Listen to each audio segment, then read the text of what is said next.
Hey, everybody. Welcome back to the Brewed for Life podcast. Let me ask you a question. How many times have you said to yourself, I'll start that when I'm ready? I'll start business, a new hobby, I'll get back into shape. How many times have you asked yourself that question? The reality of it is that life doesn't ever slow down to actually make you feel like you're ever ready. And what does that even look like? If feeling ready was a requirement, then nobody ever would have kids. You wouldn't risk starting a new business. You wouldn't change jobs because the reality of is, do we ever actually feel ready to do any of those things? Confidence doesn't come before action, and it comes with surviving action. So with that said, you will never actually feel ready until you're already in the process and already made the decision to do something. So now let's take that into consideration and we're going to apply it to several different things that I think everybody at some point can relate to. The first would be sports.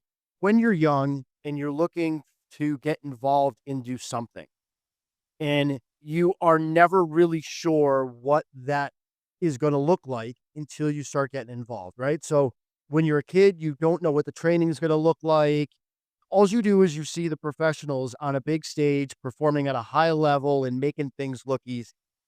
But when you first get involved, you really don't understand what that process looks like, how much time you have to invest in training, what your coach is going to be like, what it's like playing on a team, all of those things. And you don't really get the full pressure and the full concept of what that looks like until you're already involved in it, right? So, for example, when Ian first started playing basketball, he didn't actually start playing in an organized competitive fashion until he was in middle school. So he didn't have any of the real concept of what it was like to play on a team, what it was like to be coached, what it was like to run plays, any of that kind of stuff, how he should move within an offense and a defense and what all of that should look like. He just dove straight in.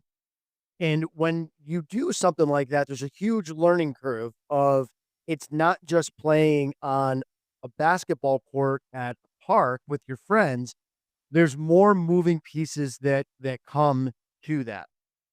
And that's just in the beginning phase.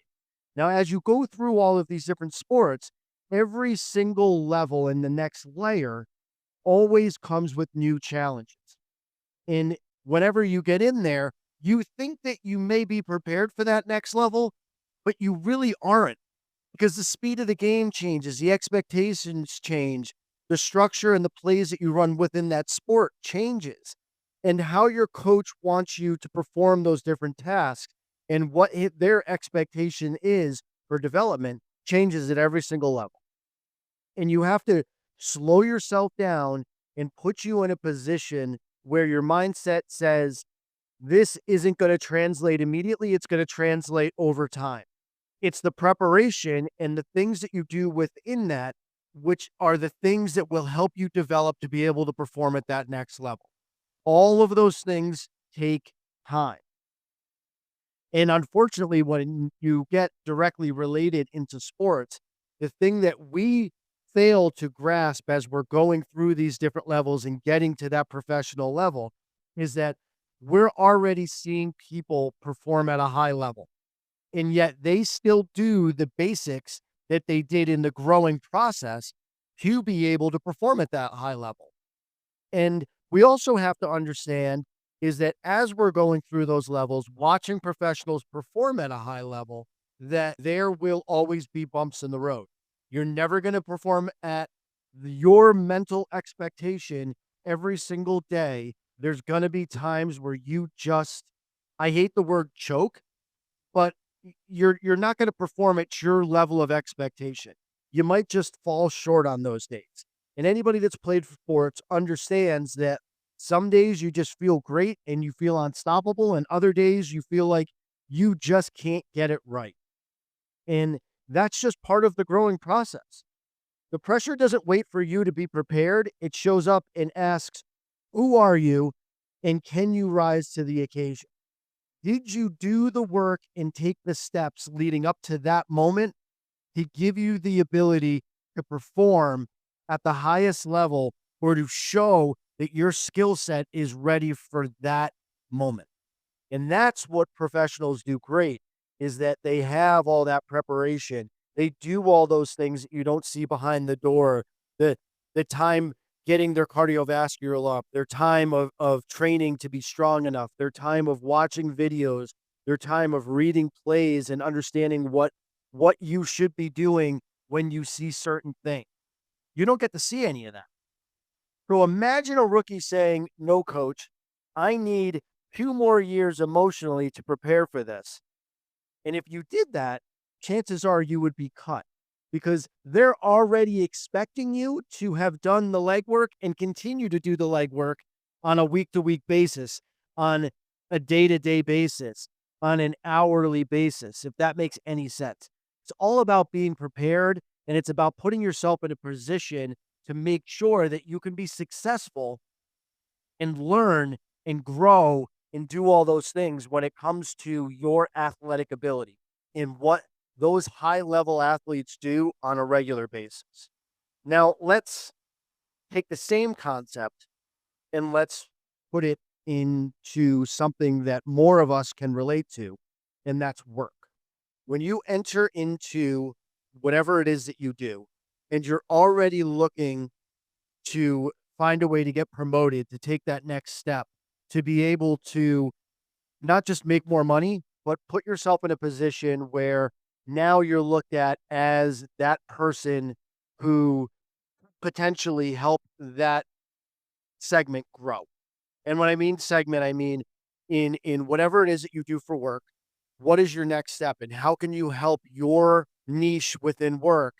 And how do you take your skill set and apply it so that your company, your division, how can you apply all those things to help them perform at a better level? How do you help them grow? How do you get them to the next step? How do you shine light on yourself and the accomplishments to be able to put yourself in that position to grow? And it starts with a plan, right? People, I think, overly think about what it is that they need to do to the next step instead of keeping it simple, right? I've done it at multiple different steps. I think that I need to take 35 steps to get to the next position when the reality of it is that I probably only need about 10. I'm just thinking too hard and too deeply into it and analyzing every step, every half step, where really it's just basic. And when you do that, you put your mind so far forward where now you almost make yourself think that it's unattainable, that it's not achievable, that you won't be able to get to that next step because you over processed what it is that you have to do, right? And it's really just simple. It's really just come in, do your job at the best of your ability. Put yourself in a position where you're learning new things and you're actually requesting to take on some different things or be a part of some different groups where you can showcase what it is that you do well and learn from people who don't do what you do well, but they do a lot of things that you don't do well very good. And that's how you develop yourself and you teach yourself to grow, right? If you go back to what I was saying about sports, I always found that when I played with people that performed at a higher level and I played with them on a consistent basis, you learn new things, you force yourself to play at a faster speed, and it makes your mind think 2 steps ahead, right? So the same goes for work. If you want to be a successful individual, you can't put yourself in a room with people that you're already performing better than. You need to put yourself in a room with people that perform at a higher level than you because there's a real belief that you're only as good as what you surround yourself with, right? And if you're not challenging yourself to take the next step and you're staying in that small pond where you're already performing better than most, you get the mindset of I already am the greatest, why do I need to move? Well, that may be true, you're great in that environment. But what happens when you take the next step up? How great are you at that level? And most of us aren't going to be great at that level. You're going to be good, but you still have a lot to learn. and questioning your ability and questioning yourself, and then also taking that next step when you might not feel like you're ready to do it is the best time to do it, because you can't always wait for the ideal timing, because there never is an ideal timing with that. You have to take the opportunity when the opportunity gets put in front of you. And more times than not, that opportunity comes when you actually don't feel like you're ready to take that opportunity. So taking that step, even when you don't feel like you're prepared for it, and stepping in and doing the best you can and learning in real time how to perform at that level is always the best challenge. And it always puts yourself in a position where you actually end up being successful and performing well, even when you didn't feel like you could. And it has everything to do with that surrounding, right? So you're never going to be fully prepared for that next step. And over preparing is often just something that I think can hold you back. So take your fear of not being successful and use that as your motivation for being successful. It doesn't always translate being over prepared and having you be successful, right? So if we researched for 6 months and then said that we were 100% ready, the answer to that is you still might not be ready. It's just you trying to prepare yourself for something, and you may have already had the tools ready. You may have already done something, right? So in that 6 months, could you have already taken that step and learned everything else you did while you were already moving forward? Or did you just put yourself in a position where you procrastinated and you could have been 5 more steps ahead, but you waited, so now you're starting almost a year behind, if that makes sense? Procrastination is the biggest thing that I think discourages people from being able to move forward. You always put yourself in a mindset where you feel like you can't do it, you shouldn't do it, I'm not ready to do it. You got to take that step. You got to break that mindset where you talk yourself out of doing that next step because you don't think you're ready. But it's something to think about, is that just because you don't feel like you're ready doesn't mean the person that makes the call on to whether or not you should be promoted sees the same thing that you do. They see the reality and the truth of what you are, and you hold yourself back from allowing them to give you those steps to put you in that position for your potential. You hold yourself back from your potential. Absolutely in work. Absolutely. You don't apply for that job. You don't do those things because you don't think that your skill set and where you're at allows you to be in that position. But somebody from the outside looking in will see all of your accomplishments and say, that's the person that I want to do that job. Think about that. Somebody from the outside sees potential where you don't see the potential in yourself. That's why you have to say readiness isn't a feeling, it's a decision. It's a decision to say, I'm going to do this and then take that step. That's a huge thing to think about, because starting late could put you behind. So taking that step might put you in a position where you're going to feel uncomfortable, but you're going to learn more from it and you're going to put yourself steps forward by doing it. Sometimes it takes reevaluating who you are as an individual and really leaning in on your skill set and trusting in yourself to be able to take the risks, to take that next step, to apply for that different job, to put yourself in a talking circle for that promotion. And sometimes it takes you just saying, hey, I want to do this, and looking at yourself in the mirror and saying, I want to do this, and then taking that step to do it. That's why readiness isn't a feeling, it's a decision. Because you're never going to feel ready. You're never going to look at yourself and say, I am 100% ready for this, because it doesn't take you 100% being ready to do that step. It takes you enough confidence in knowing that you have the skill set to do it, even though you could use a little bit more developing. It's a decision to want to take that step, because guess what? More people take on positions that aren't 100% ready for them, and they learn about them and develop within them while they already have that position. And those tend to be the people that are most successful because they don't come in with a preconceived way of how to do it. They learn about it from all the outside indicators, all of the outside people that they deal with on a day-to-day basis. They learn more about how to do that job from the people that are either already doing it or from their interactions with people while they're in that position doing it. That's how you become the best at what you do. It's an absolute fact, right? So let's put that in a political spin.